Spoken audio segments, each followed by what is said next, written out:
Bonjour à tous, on va poursuivre notre aventure sur la naissance de la ville de Caen et comment la Normandie va devenir la prochaine Côte d'Azur. Non, je déconne.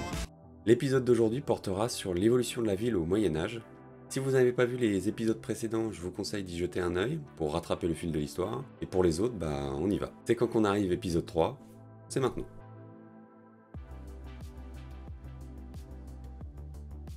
Sur la période du Haut Moyen-Âge se situant entre 500 et 1000, il n'existe aucune trace écrite. Cependant, il y a plusieurs traditions découlant de l'hagiographie. Dans notre cas, la géographie, c'est la science de la vie des saints. La tradition la plus souvent citée est celle de Saint Rignebert. Cet évêque de Bayeux du 7e siècle aurait fondé à Caen 4 paroisses: Saint-Sauveur, Notre-Dame, Saint-Jean et Saint-Pierre. Pierre Daniel Huet, un évêque d'Avranches, rapporte dans un ouvrage Les origines de la ville de Caen, écrit en 1702, que l'on pouvait lire sur l'un des piliers de Notre-Dame que Saint-Ouen, un évêque de Rouen au 7e siècle, s'était reposé dans cette église pendant la translation des reliques de Saint-Macron, et que les reliques avaient été placées dans le lieu même où une chapelle lui est dédiée. Une translation étant un processus ritualisé de déplacement de restes d'un saint ou d'objets d'un lieu vers un autre, en général plus prestigieux. Une autre tradition qui a donné lieu à plusieurs communications concerne l'abbaye aux hommes. Elle apparaît pour la première fois dans un factum pour l'abbaye Saint-Étienne en 1456, et elle est publiée par Victor Unger dans l'Histoire de Verson en 1908, un factum étant un mémoire rédigé contre un adversaire. Dans ce factum, il y est état d'un manoir comprenant une chapelle Saint-Étienne sur le site de la future abbaye où serait mort le roi Chilpéric. Après pas mal de recherches, je n'ai trouvé aucun autre document qui pouvait affirmer qu'il était vraiment mort dans cette abbaye. Cela prouve bien en l'occurrence que l'homme était toujours bien présent sur les lieux. On va désormais faire un bond dans le temps et arriver au Moyen-Âge au Xe siècle. Un nouvel essor urbain accompagne le grand redémarrage du duché de Normandie. La production agricole est en hausse, et les seigneurs entreprennent de contrôler ces richesses en marquant leur mainmise sur leurs terres. Ils tentent de canaliser le développement de l'habitat dans des bourgs, où se réunissent des marchés locaux en les protégeant par un château. Le développement urbain est souvent accompagné de la fondation d'une abbaye ou d'un prieuré. La ville, constituée de plusieurs noyaux, commence à se structurer sur un axe reliant Saint-Pierre à Saint-Martin en passant par Saint-Sauveur. Et c'est au début du XIe siècle que l'on retrouve les premières traces écrites faisant référence à la ville de Caen. Dans la charte de l'abbaye de Fécamp, il y est décrit « La ville qui s'appelle Catim, la rivière Orne, de part et d'autre, avec ses églises, ses vignes, ses prés, ses moulins, avec le marché, le ton-lieu et le port, et toutes ses dépendances. » À la même époque, on retrouve dans le cartulaire de Saint-Père de Chartres que la ville de Caen s'appelle Cadomum. Le nom latin Cadomum aurait eu comme nom primitif Catumagos à l'époque gallo-romaine, notamment par analogie avec la ville de Rouen qui s'appelait Rotomagos à l'époque gallo-romaine et s'est ensuite transformée en Rodomum. Le développement de la ville se confirme et s'accélère considérablement au XIe siècle avec la politique menée par Guillaume le Conquérant et Mathilde de Flandre. Sur la deuxième partie du XIe siècle, le duc fait de Caen la capitale secondaire du duché. Il fait donc édifier une vaste forteresse pour l'éperon rocheux qui domine la vallée de l'Orne. Le château de Caen devient alors un lieu du pouvoir administratif et judiciaire. Mais c'est surtout la fondation des deux abbayes qui montre la volonté de Guillaume le Conquérant de marquer son emprise sur la Normandie. L'abbaye aux dames à l'est, ainsi que l'abbaye aux hommes à l'ouest, marquent les extrémités du tissu urbain. En choisissant de se faire inhumer dans ces abbayes, Mathilde en 1083 à l'abbaye aux dames et Guillaume en 1087 à l'abbaye aux hommes, ils ont inscrit dans la durée l'attention des ducs-rois pour la Normandie. Et effectivement, les descendants de Guillaume confortent le développement de la cité. Robert Courteuse, le fils aîné de Guillaume et duc de Normandie à la mort de son père, développe encore un peu plus la ville.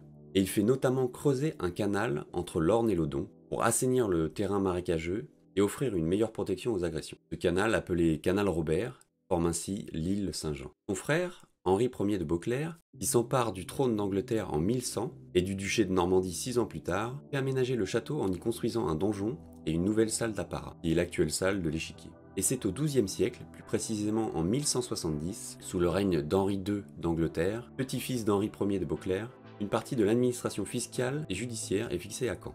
En 1203, Jean Santerre, dernier fils d'Henri II d'Angleterre, affranchit la ville de Caen.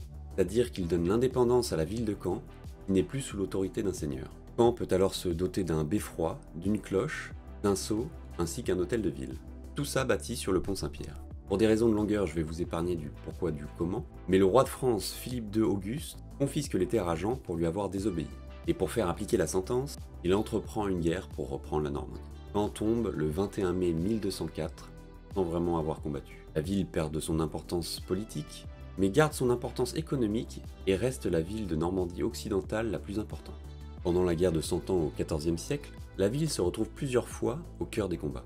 L'armée anglaise arrive sous les murs de la ville le 26 juillet 1346. Le mauvais état et l'inégalité des forteresses de la ville, ainsi qu'une défense peu organisée, permettent aux Anglais de prendre la ville en un jour. Le roi d'Angleterre Édouard III ordonne le massacre des populations et le saccage de la ville. Geoffroy d'Harcourt, seigneur normand au service des Anglais, réussit à convaincre Édouard III de cesser ce massacre.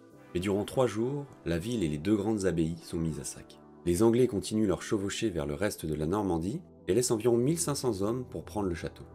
Ceux-ci se feront exterminer par les Canets et les défenseurs du château. Une fois sa liberté retrouvée, la ville entreprend de relever ses défenses. Les fortifications de Bourg-le-Roi sont rétablies et améliorées. Le Châtelet, très endommagé, est reconstruit. Et c'est probablement à la même époque que la barbacane de la Porte des Champs a été construite. Comme à Rouen, la ville profite pour étendre son périmètre protégé. Les 2 abbayes ainsi que la collégiale du Saint-Sépulcre reçoivent également l'autorisation de se protéger par des murailles. Ces travaux ont d'importantes conséquences sur le paysage urbain. La ville sort toutefois diminuée de ce conflit. La population estimée de la ville dépassait certainement les 10 000 habitants au tournant du XIIe et XIIIe siècle, et s'est maintenue à un niveau élevé jusqu'au début du XIVe siècle.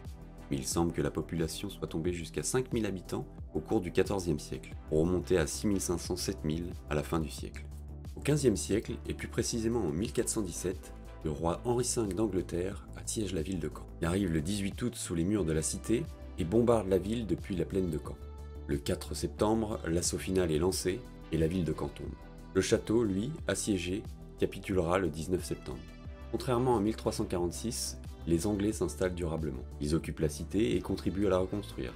Ils commencent la reconstruction parfois même complète des églises de Caen. Les travaux de défense sont également menés sur les murailles de la ville, et les travaux pour renforcer le système défensif de la forteresse du château commencent un peu plus tard, et notamment en 1435, lorsque la reconquête de la France a commencé.